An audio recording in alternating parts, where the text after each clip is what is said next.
Friends, welcome back to Harshita's vlog. ನಾನು ಇವತ್ತು ಮಾಡ್ತಾ ಇರೋಂಥ ರೆಸಿಪಿ ಮಶ್ರೂಮ್ ಕಬಾಬ್. ಅದು ಹೇಗೆ ಮಾಡೋದು ಅಂತ ನೋಡ್ಕೊಂಡು ಬರೋಣ ಬನ್ನಿ.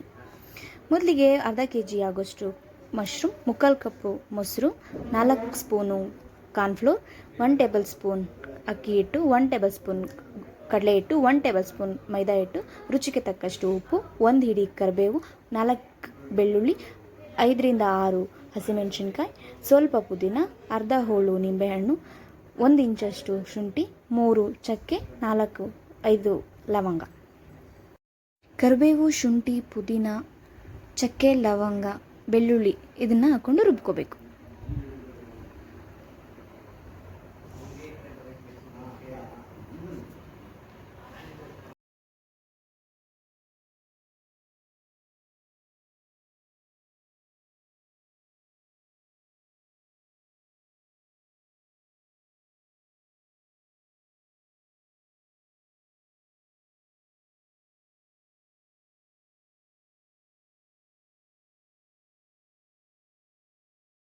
ಮಾಡ್ಕೋಬಹುದು. ಹಾಗೆ ರುಚಿಗೆ ತಕ್ಕಷ್ಟು ಉಪ್ಪನ್ನು ಹಾಕೋಬೇಕು. ವೆಜ್ ಇಷ್ಟಪಡೋರು ಮೊಸರನ್ನ ಆ್ಯಡ್ ಮಾಡಿ ಮಿಕ್ಸ್ ಮಾಡ್ಕೋಬೋದು. ನಾನು ಮೊಸರನ್ನ ಇಲ್ಲೇ ಆ್ಯಡ್ ಮಾಡ್ತಾಯಿದ್ದೀನಿ. ನಾನ್ ವೆಜ್ ಆಗಿರೋರು ಮೊಟ್ಟೆನೂ ಕೂಡ ಆ್ಯಡ್ ಮಾಡ್ಕೋಬೋದು, ಅದರಲ್ಲಿ ಏನು ತೊಂದರೆ ಇಲ್ಲ. ಹಾಗೆ ನಾವು ರುಬ್ಬಿಕೊಂಡಂಥ ಮಸಾಲನೂ ಕೂಡ ನಾವು ಇದರೊಳಗಡೆ ಹಾಕ್ಕೊಂಡು ಮಿಕ್ಸ್ ಮಾಡ್ಕೋಬೇಕು.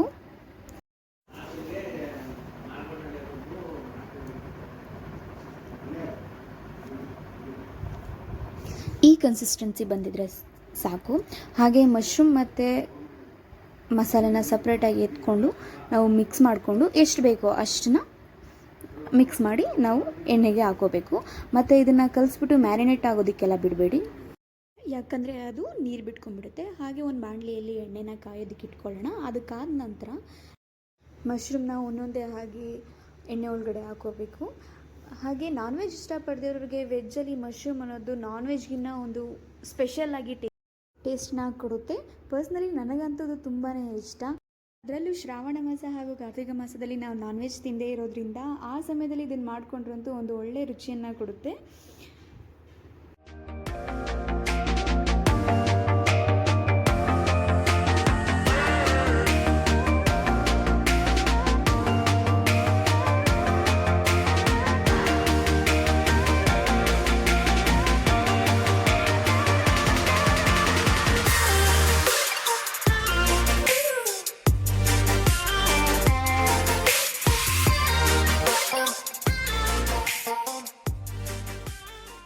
ಎಣ್ಣೆಗೆ ಹಾಕಿದ ಕೂಡಲೇ ನೀವು ಫೋಲ್ಡ್ ಮಾಡಲಿಕ್ಕೆ ಹೋಗಬೇಡಿ, ಯಾಕಂದರೆ ಅದು ಫೋಲ್ಡ್ ಮಾಡಿದ್ಮೇಲೆ ಅದು ಮಸಾಲೆ ಮತ್ತು ಮಶ್ರೂಮ್ ಸಪ್ರೇಟ್ ಆಗೋ ಚಾನ್ಸಸ್ ಇರುತ್ತೆ. ಹಾಗಾಗಿ 2-3 ನಿಮಿಷಗಳ ಕಾಲ ಹಾಗೆ ಎಣ್ಣೆಯಲ್ಲಿ ಬೇಯೋದಕ್ಕೆ ಬಿಡಿ. ನಂತರ ನೀವು ಅದನ್ನು ಫೋಲ್ಡ್ ಮಾಡಿದ್ರೆ ಸಾಕಾಗುತ್ತೆ. ಹಾಗೆ ಮಕ್ಕಳುಗಳಿಗೆ ಇದು ಸ್ನ್ಯಾಕ್ಸ್ ಆಗಿ ಮಾಡಿಕೊಡೋದಕ್ಕೂ ಕೂಡ ಒಂದು ಒಳ್ಳೆ ರೆಸಿಪಿ ಅಂತ ಹೇಳ್ಬೋದು. ತುಂಬ ಇಷ್ಟಪಟ್ಟು ಕೂಡ ತಿಂತಾರೆ. ನಂತರ 70-90% ಬೆಂದಿದೆ ಅನ್ನೋ ಟೈಮಲ್ಲಿ ನಾವು ಸಪ್ರೇಟಾಗಿ ಒಂದು ಪ್ಲೇಟ್ ತಗೊಂಡು ಅದನ್ನು ಮತ್ತೆ ಇನ್ನೊಂದು ಸಲ ಅದೇ ಆಯಿಲ್ ಒಳಗಡೆ ನಾವು ಇನ್ನೊಂದು ಸಲ ಫ್ರೈ ಮಾಡ್ತು ಅಂತ ಅಂದರೆ ಅದು ಕ್ರಿಸ್ಪಿಯಾಗಿ ತುಂಬ ಜ್ಯೂಸಿಯಾಗಿ ತುಂಬ ಚೆನ್ನಾಗಿರುತ್ತೆ. ಹಾಗೆ ಟೇಸ್ಟು ಕೂಡ ತುಂಬಾ ರುಚಿಯಾಗಿ ಬಂದಿರುತ್ತೆ. ಇನ್ನು ಕಲರ್ ಬೇಕು ಅಂತ ಅಂದರೆ ನೀವು ಅಚ್ಕಾರ ಪುಡಿನೂ ಕೂಡ ಆ್ಯಡ್ ಮಾಡ್ಬೋದು. ಆಗ ಕಲರ್ ಅನ್ನೋದು ಕೂಡ ಸಿಗುತ್ತೆ, ಹಾಗೆ ಒಂದು ಸ್ಪೈಸಿನೆಸ್ ಅನ್ನೋದು ಕೂಡ ಸಿಗುತ್ತೆ.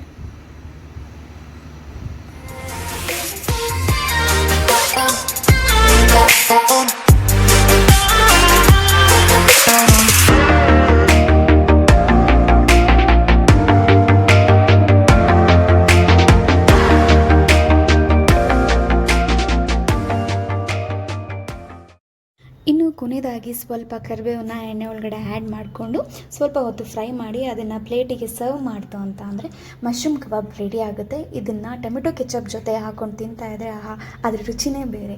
ಇದೇ ರೀತಿ ಹೊಸ ರೆಸಿಪಿಗೋಸ್ಕರ ನನ್ನ ಚಾನಲ್ನ ಸಬ್ಸ್ಕ್ರೈಬ್ ಮಾಡೋದನ್ನು ಮಾತ್ರ ಮರಿಬೇಡಿ. ಹೀಗೆ ಸಪೋರ್ಟ್ ಮಾಡಿ. ಹಾಗೆ ಥ್ಯಾಂಕ್ ಯು ಫಾರ್ ವಾಚಿಂಗ್.